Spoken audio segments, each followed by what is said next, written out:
Happy birthday to you. Happy birthday to you.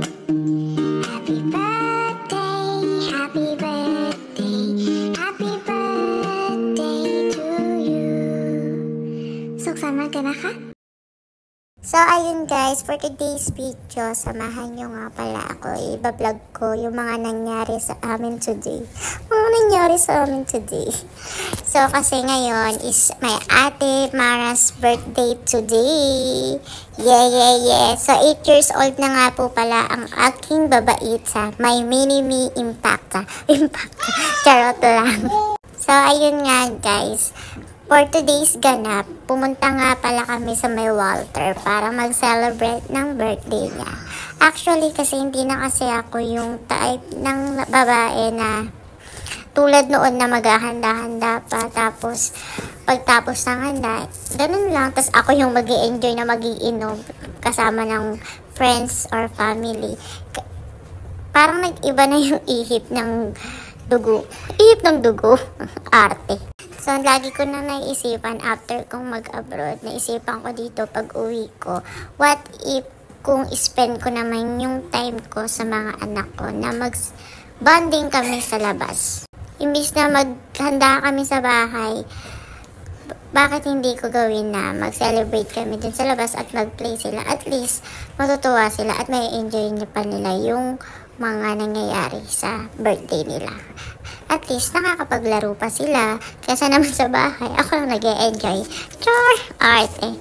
Siguro, ganun siguro yung parang, para sa akin, maturity. Maturity ba tawag doon? Or, mas gusto ko yung happiness ng mga anak ko kaysa sa happiness ko na ngayon.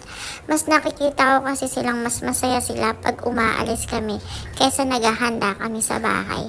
Kasi pag naghahanda lang sa bahay, parang, binabati mo sila, kinakantahan mo nga sila, bibigyan mo sila ng regalo, pero at the end of, birthday nila, parang kulang yung saya nila. Kaya naisipan ko na every birthday na lang nila na kami, gagala na lang kami.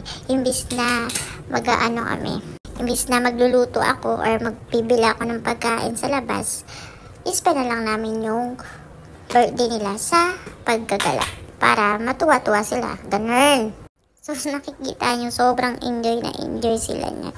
Diyos ko, parang sila, para silang nakawala sa hawla. Tapos ang dami rin kasing mga kids, parang natutuwa din silang yung ibang bata nakikipag-join sa mga chikiting ko kasi nga tatlo silang nagbabanding. Tapos yung ibang mga bata gusto din sumali sa mga laro nila Mara, nila Cairo, nila Kuya Yuan kasi parang nakikita nila na nag-i-enjoy silang tatlo.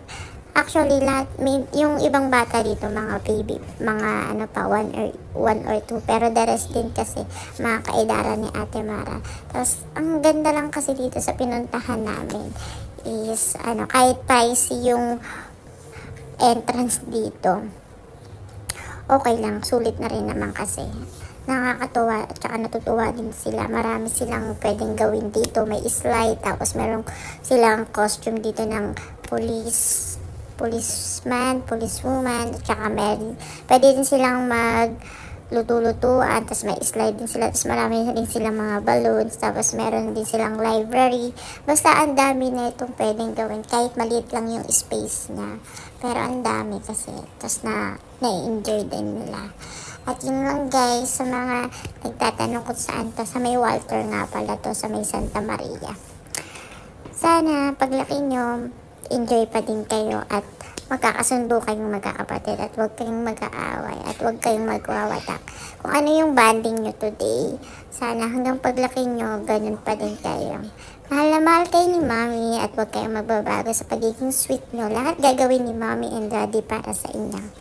At yun lang guys, thank you sa pagkikinig sa aking vlog for today's ganap. Yun lang guys, thank you Mama, chup chup!